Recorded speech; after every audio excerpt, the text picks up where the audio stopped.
What's up? Good evening, wonderful viewers. I'm Dr. Joaquin, your trusted CEO of Pharmtrue and the passionate host of the Know Your Pharmacist Livestream. Happy Friday, guys. Tonight, we're embarking on another captivating journey, diving deep into the topics that resonate with our hearts and minds.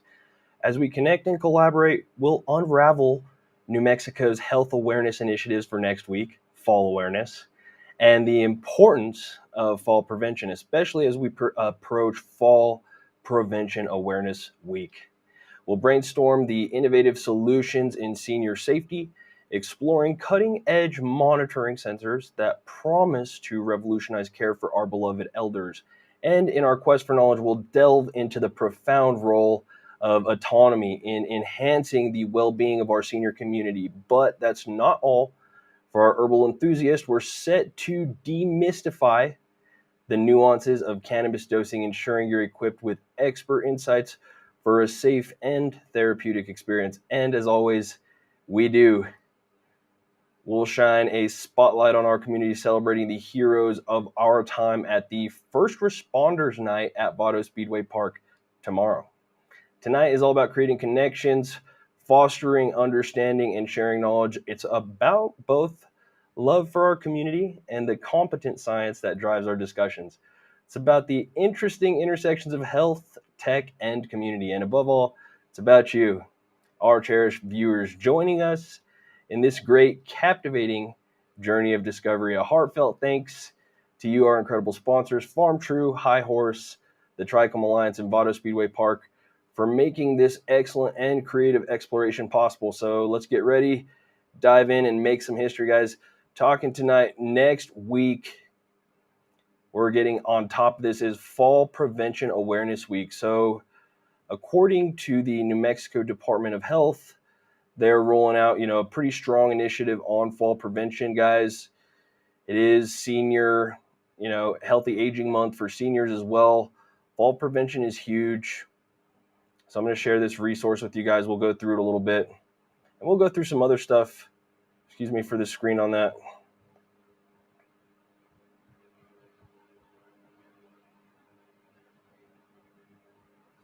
So cool. Basically,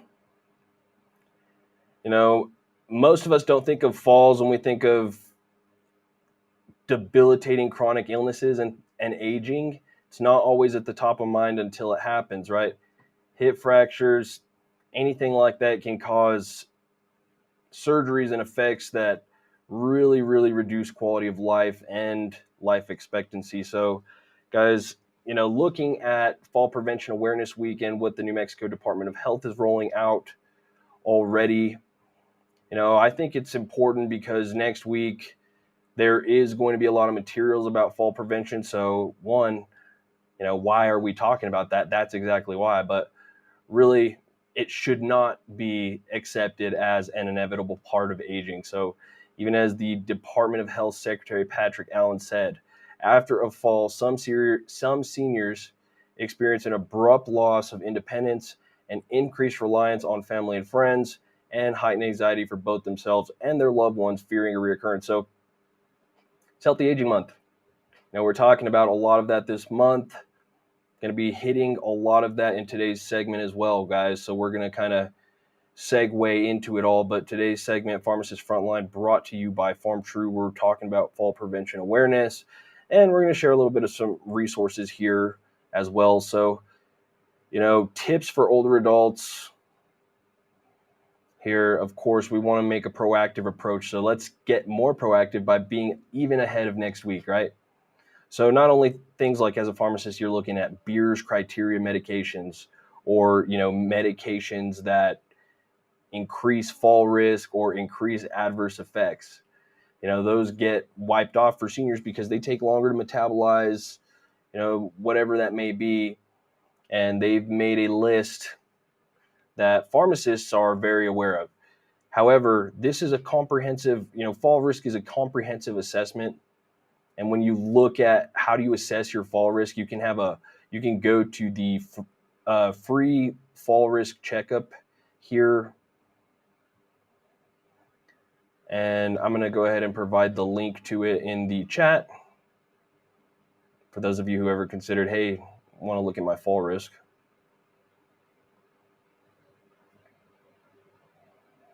And so I'll share that tab with you briefly. Age Well Planner Fall-Free Checkup. So again, falls are not a natural part of aging. Even if you're healthy or have talked with your healthcare provider, it's important to check your risk.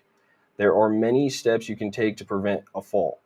So if you answer these 13 simple questions to get your fall risk score and resources to prevent falls. So again, have you fallen in the last year? Do you use a cane or walker to get around safely? Do you feel unsteady when you're walking? Or, right, for instance, if you're a caregiver, somebody else, do you observe these things? Stay by myself, holding onto furniture when walking at home, worried about falling, need to push with my hands to stand up from a chair, have trouble stepping onto a curb, often have to rush to the toilet, lost some feeling in my feet. I take medicine that sometimes makes me feel lightheaded or more tired than usual. I take medicine to help me sleep or improve my mood. I often feel sad or depressed. So, thinking of a comprehensive, quick, simple assessment there of fall risk, hey, well, you see what we're talking about already. Like, it's important. And, guys, I shared the link here for that. It's in the chat right here. I'm putting it in the lower thirds real quick just so you guys can see that all the way down there. But cool. So going back to, again, the New Mexico Department of Health Fall Prevention Awareness Week, news article sharing a little bit more of the resources that they were sharing. Want to make sure everybody gets good grasp to all of this, right? Consulting healthcare providers, reviewing medications, regularly review your medications to ensure they do not increase your risk of falling.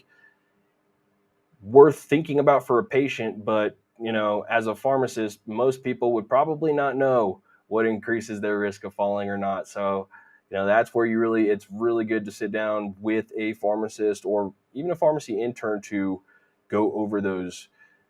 Otherwise, you can do that with your healthcare provider, and they should be monitoring things like that. But ideally, you or your loved one is using one central pharmacy to fill all their medications. So sometimes you have different providers and things like that. The pharmacy with the pharmacist is going to be able to give a great comprehensive view of the medication, right? That is our specialty. So that's where, looking at that with the pharmacist to see how is my fall risk looking, what other drug interactions may be happening that increase my fall risk, with multiple medications, or right, is there just one medication in general that might be increasing my fall risk? Is there a dose of a medication that might be increasing my fall risk? Over-the-counter medications, are those increasing my fall risk? So pharmacists have a really good way of figuring that out, and that's why, on that part, review medications, I definitely acknowledge, hey, talk to your pharmacist. So routine vision and hearing checkups. Can you see? Can you hear? It's good to know. Crucial for stability, right? Things to be aware of. Home safety. Do you have tripping hazards in the house? What is the lighting like? Are stairs safe? Are there grab bars in the house, in the bathrooms? Some people may have to adjust to a proactive approach of putting those as you age, but what could it save down the line when you're really thinking about, hey, a hip, insane, and all the complications thereafter, right? So again, for caregivers or family members or adults, right, other people that are associated, thinking about this, more than 17% of New Mexicans are the age of 65 and older, and by 2030, our state is expected to have the fourth highest 65 and over population in the nation. Very interesting, because by a regular population there, we're not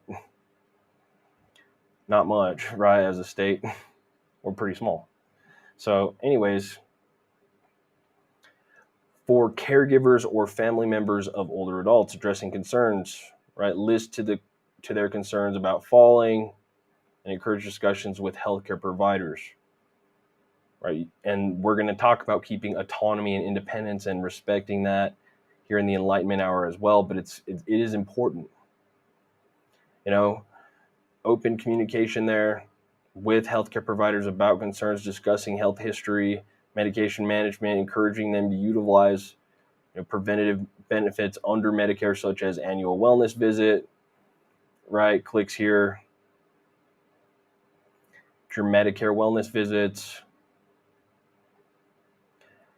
And again, what are you entitled to with the Medicare physical exams coverage and the wellness visit? Looking all the way in here just to geek out, right? You've got all of this.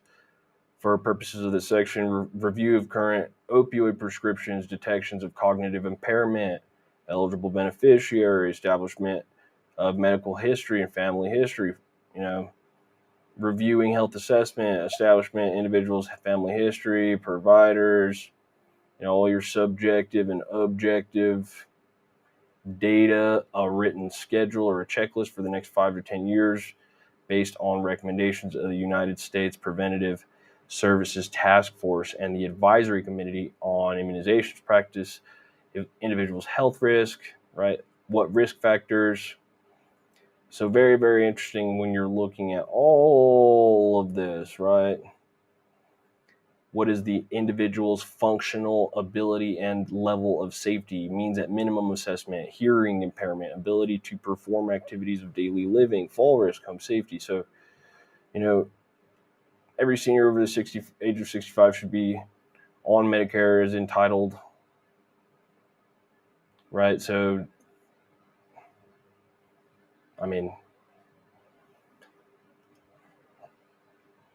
I would really recommend talking to like a local insurance agent, like Clarissa Acosta from Distinguished Choice Insurance Solutions, or someone like that, to truly talk about the Medicare visits and your eligibility, because those things are, it's a number to navigate. It really, really is. So, cool.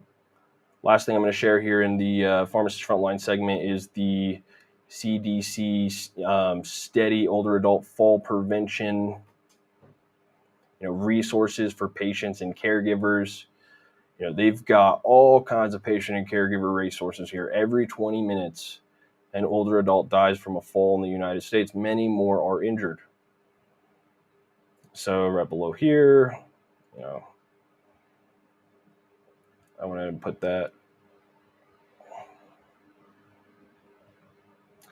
down there for y'all. Boom, boom. But check this thing out. It's got all kinds of, families and caregivers protect your loved ones from falling. Check for safety. Encourage patients to help identify and eliminate fall hazards in their home. And what could those things be? All right, you got to check. State independent brochure. Learn more about fall prevention.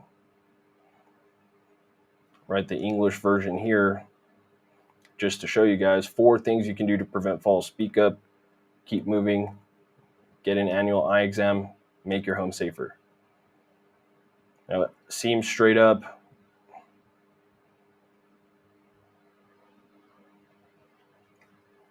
And when we talked about the fall risk assessment that I shared earlier, that is in the comments there, these are kind of why it matters. What can lead to falls.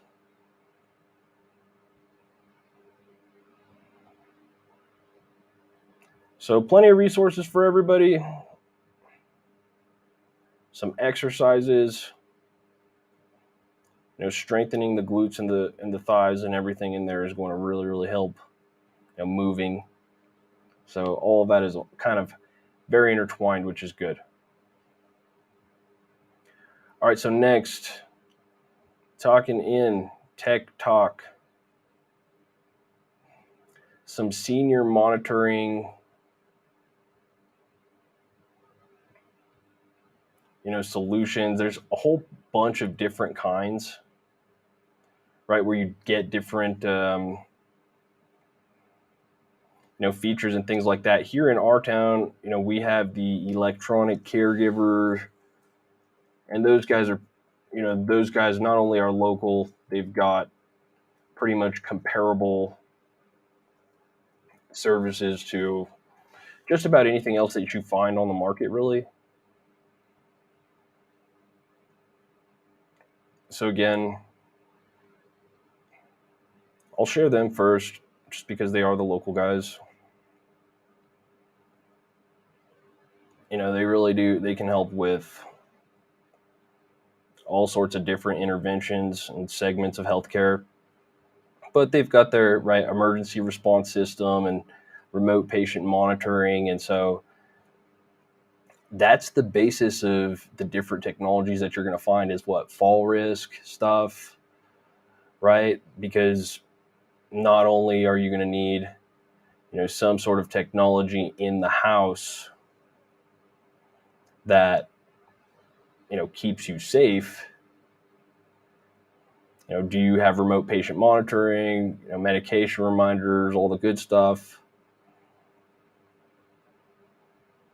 And they've got not only that, but other bundling options, which does keep you, more adept to be adherent to checking, your vitals and things like that. But otherwise, the emergency response, watch and things like that, those are pretty much standard in the industry to what you're going to see elsewhere. These guys are local, and they also, work with other bigger systems. So, comparing just even what else is out there, right? Like, I think most of us probably can say like the Life Alert, I've fallen and I can't get up, help, right? Other ones here, these guys, the Medical Guardian, they were an interesting, little ones because according to them, they've got a fall detection technology here, which a couple other ones do as well. But again, they're all going to have some sort of a version of a watch, and a button and other added healthcare kind of monitoring features, GPS trackers, things like that. But this would be contrasting to, say, some adults or some children or caregivers use like baby monitors, right? Just to watch around in the house, and you can almost secure a house to some degree by, having those all in there. Granted, you would have to be checking them to see, if anything was triggered or not, but those are also other options. But, again, you talk about autonomy and independence. Most people don't want, or most people do want their independence. So unless they do want the baby monitor thing, these other solutions are a little bit more, independent peace of mind. This one's called Allo Care. Supposed to be, voice activated. But again, it still has very similar features as the watch and things like that. So automatic fall detection and the motion sensors, interesting. So again, in Tech Talk here, pretty much kind of just, talking about, hey, are you using tech for these things as a senior to increase some of your independence? Or have you thought about it? Because, it's 2023 now. And so, right, there's a whole entire generation of boomers that is going to be a little bit more closer to the aging side. Everybody ages a little more every year, but tech gets better. These things help independence. A lot of people that get things like hip and knee replacements at old ages, guys. Those aren't fun. They don't lead to good things.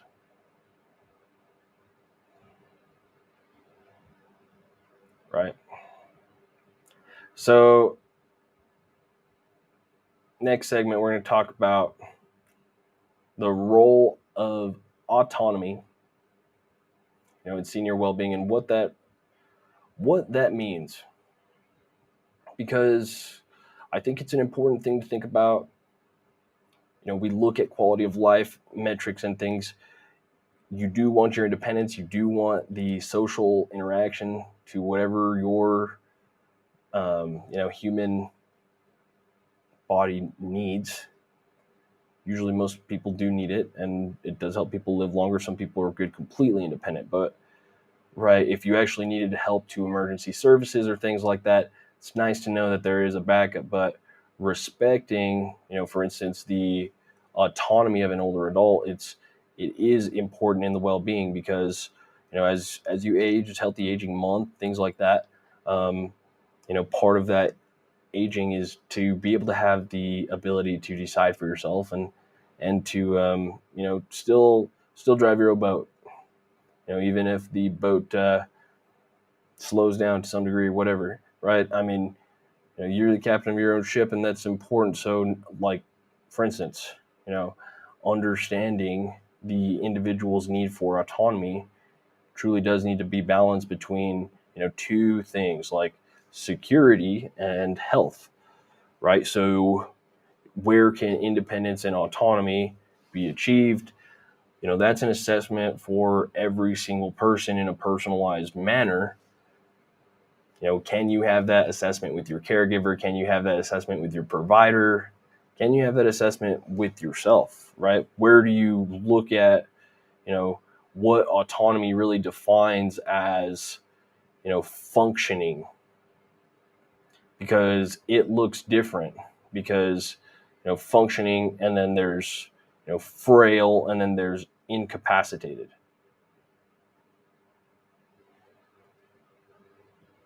And quality of life is always true thing that you want to achieve. So thinking here, right, true autonomy to take place, for that to take place, older adult has to be able to identify with his or her own choices. So the care recipient should also feel free to make choices when they realize that help is needed. Feeling unable to take on a task does not make one dependent if intrinsically inside the individual senses the need for help. So, how do you have that, right, coming to Jesus talk with somebody, or true evaluation of it, thinking about that? For true autonomy to take place, the older adult has to be able to identify with his or her own choices. The care recipient should also feel free to make choices when they realize that help is needed. Feeling unable to take on a task does not make one dependent if intrinsically the individual senses the need for help. So, if somebody else is telling the elderly person that he or she ought to seek help for the task, that's a different story. That can make someone feel judged as being incapable, here in our enlightenment hour. So as you have relationships with, older adults, you don't necessarily, you want to have a sensitive, approach in realizing that, somebody may need help. Which, the good old fashioned way they call that being raised with respect, right, for elders and things like that. But truly, right, where do you see how do you draw the line between autonomy and self-sufficiency?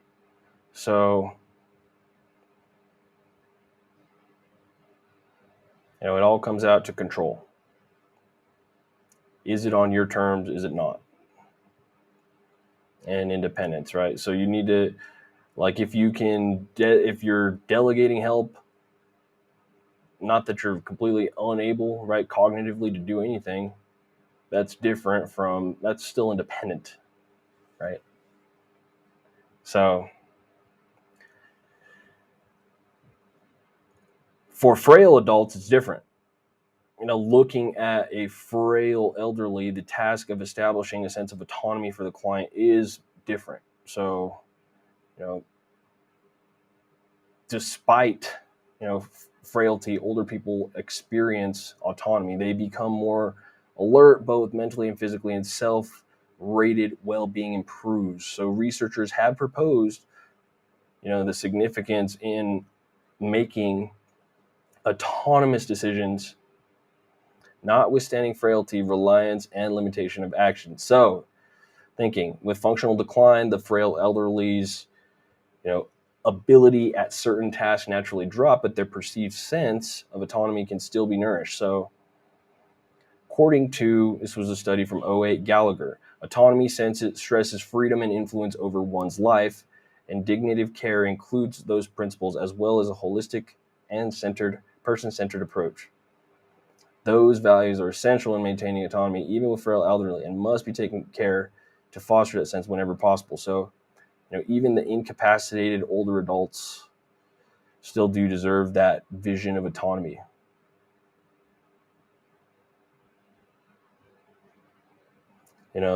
There is a sense of value for what an incapacitated over adult is going through, and honoring someone in that regard. How do you honor someone's autonomy? It's by assisting in facilitating proper surrogate decision making and providing optimal beneficial care while guarding against undue paternalism. So previous capable person becomes decisionally incapacitated because of illness or injury. Their right to autonomy should not be diminished, right? Unless that person does completely remove their own wishes from the equation, then you should still be able to have judgment on your own life capacity. And so you look at that, how do you help people achieve that? How do you help older people achieve that? Being more mindful of it definitely is a helpful thing, because you may find yourself fighting that with, whether it's a patient or whether it's a family member that you could be fighting that with to some degree. And really, you just kind of want to help guide autonomy. You're not driving the bus for somebody else in any regard. Cool. So, all right, guys, moving on to our Herbal Wellness Corner, looking at a little bit of dosing. I want to share that, guys. Some more Dustin Sulak for you guys. Talking about those who are new to cannabis. So, love the advice from him. Start subtherapeutic, which is start low and go slow, short for that. But subtherapeutic could be really, really low, right? Increase to minimal noticeable dose for 3 days. Increase to effective therapeutic dose on day 4. Oh shoot, I'm not sharing the screen. Got you right here. Bam, bam.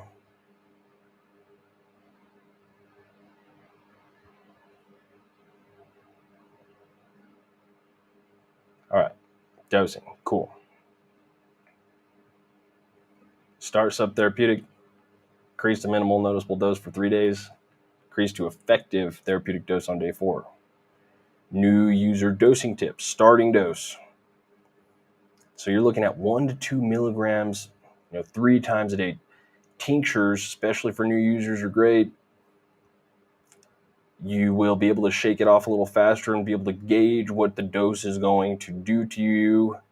An edible will be a little bit more difficult to do that, so that I think that's why Dr. Sulak picks the tincture. And then for those who choose to use the vaporization method, 1 to 2 puffs 3 times a day. Initial THC to CBD ratio based on symptoms and goals, just later 1 to 1, broadly effective and well tolerated. We love the 1 to 1, guys. Definitely, we produce it. I mean, I don't have more. I don't need to even go in on that right now. But looking at here, tracking and documenting response, titrating is needed. So new users, right? So non-psychoactive strategies, low dose THC. After widening the therapeutic window, CBD to THC ratio, greater than 3 to 1. So if you really, this is, non-psychoactive strategies, like if you do not want to, have any sort of psychoactive effects, you really need to have a stronger than 3 to 1 CBD to THC ratio. Acidic raw cannabinoids or topical delivery.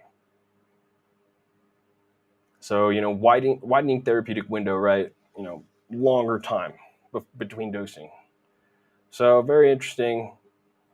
But looking, it's Friday, so I want to show you guys here some of the psychoactive effects that are particularly enjoyed by, cannabis: positive mood, relaxation, laughter, socializing, time distortion, intensification of ordinary experiences, eating, listening to music, watching film, sex, etc. cannabis consciousness, increased self-awareness, unbundling of symptoms and suffering, sense of connection to the universe, view oneself from a different vantage point, fosters acceptance, helps users find creative solutions, promotes mental, emotional, physical flexibility, and capacity to change. So, for those of you guys, it's Friday. If you're thinking of a glass of wine, I'd encourage you guys, especially on Healthy Aging Month, hey, try a little bit of cannabis. Dose it, start low and go slow. Our Herbal Wellness Corner, brought to you guys by High Horse Cannabis Company. Start low, go slow. Try our 1-to-1s produced by Pharmtrue. I just got to say that too, because those ones are near and dear to my heart. But anyways, thank you, Dr. Sulak, for all that. So breaking off from here, shouting out, guys, our community spotlight tomorrow night is First Responders Night at Vado Speedway Park. So again, all first responders get in free. So again, as a healthcare provider, I think that's awesome. First responders literally do not have, you can waive the, right, I think it's like $15 to get in. So again, otherwise, those of you go to vadospeedwaypark.com to get those tickets online. I'll be calling the races as well. It's gonna be fun. Can't wait. I got Mark Driver back up in the booth with me tomorrow.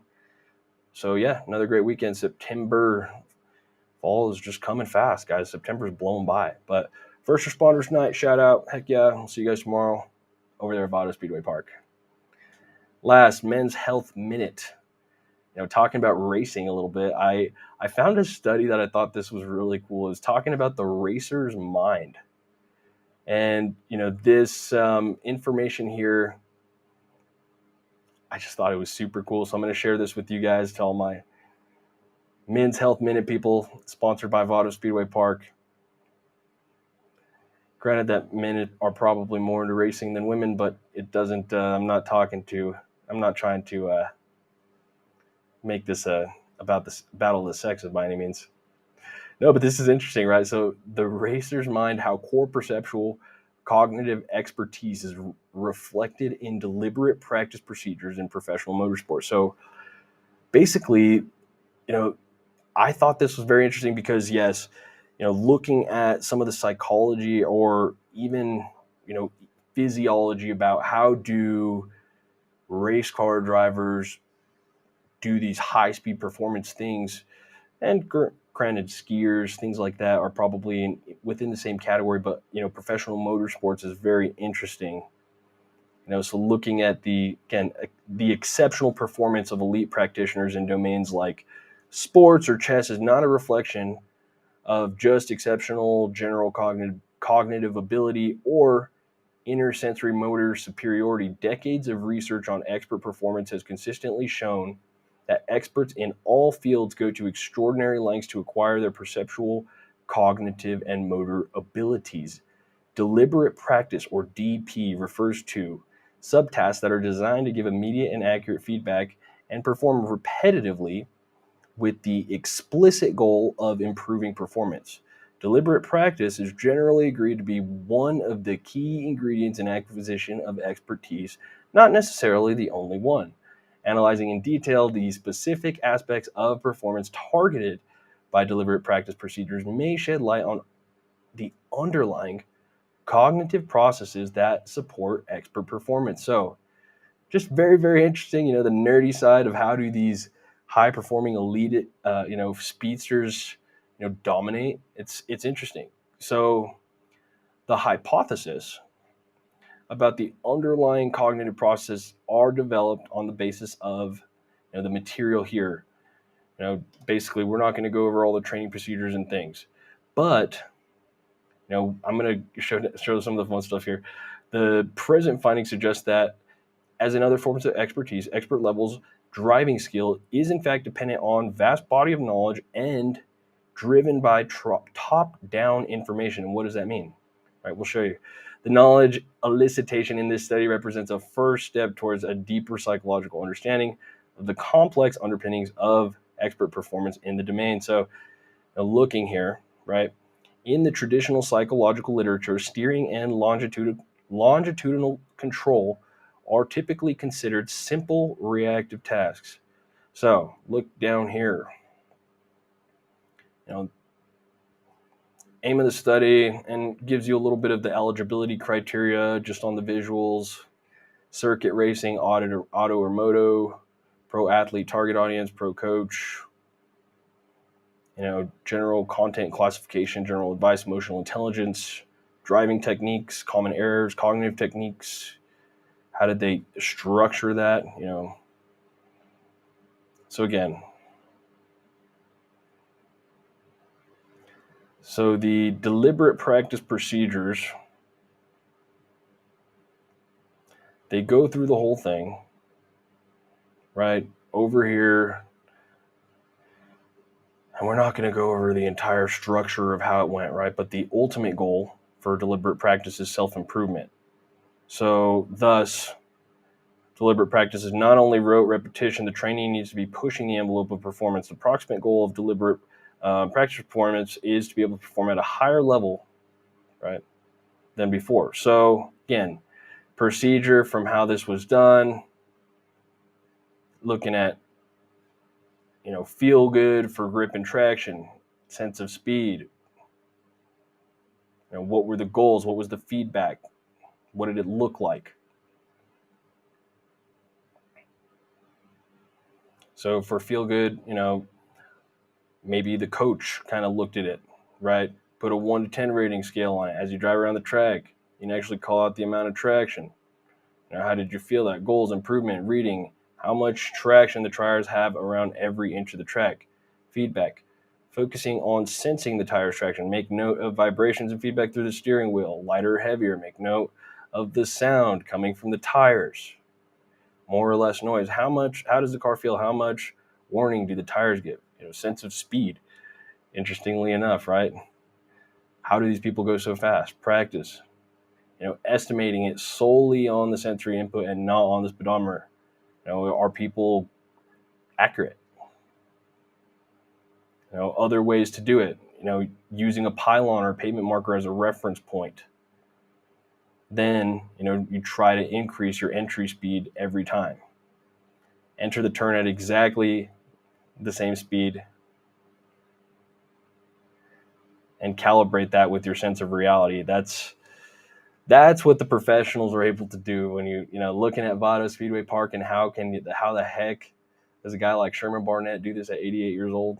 He's his sense of speed and smooth control, is doing so much more than what the average driver or human being ever is able to accomplish, right? So again, for that smooth control, right, thinking of the word squeeze or ease on the gas pedal.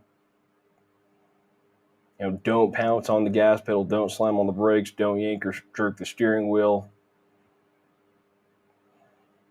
Everyday driving, can you be smooth? Which you would notice, right? Do race car drivers get it all out on the track, or are they smooth every drive? Maybe it depends. Maybe it's an emotional thing. So again, situational awareness, things like that are just very, very interesting, right? So looking here, how can you actually use that multi-sensory feedback to gauge speed, not only with you, but maybe with a coach or somebody else? How do you develop smooth control motor routines with the higher time derivatives of vehicle controller position, better adapted to vehicle dynamic response? Looking ahead, right? Can you look far enough ahead but not too far? Can you use gaze targets, known as reference points, landmarks? These guys are doing it. Visuospatial attention and predictive gaze strategies, right? Situational awareness. Super cool and interesting, because there's so much reference points and fast things happening in a point in time when you're on a racetrack, right? Like, how do you covert visual attention and visuospatial short-term memory and object tracking, right? That's hard. It sounds like a tongue twister, and it's a feeling and a doing, right? I mean, a marriage between chassis and track, as Jam and Jimmy Ray put, and it's just super cool. So It talks about some of the feedback about when learning the smooth controller operation, the racing driver instructed, don't pounce on the gas, don't slam on the brakes, right? Interpreted as instructing the driver to observe and be mindful of their own actions. And in other words, they are giving cues to help them to diagnose errors and to catch themselves doing things that indicate that they are not operating the vehicle in a proper manner, not being smooth. So, learning that for a race car driver is a different definition, right? There's a lot of different aspects to the word smooth. So I think it's super cool. It gets very nerdy into the definitions of all of this, right? But when you're looking again at how to be the perfect driver, right, and have that super sense of speed, this is truly a chart that shows a whole on situation here, and I think it's awesome. I want to show this to my racing family over at Vado Speedway Park. Anybody that's watching, hilarious. But this is great. The science of speed, right? Navigation, guidance, route selection, path definition, control, motor commands, all kinds of multi-sensory integration going on there. So only one way to do it. You got to go fast to go fast, and you got to get a lot of seat time. But that's cool. See you guys tomorrow at the racetrack. It's going to be fun. Friday is today. Saturday's tomorrow. Yeah. Awesome week. Fall prevention week next week. Hope we got a good head start.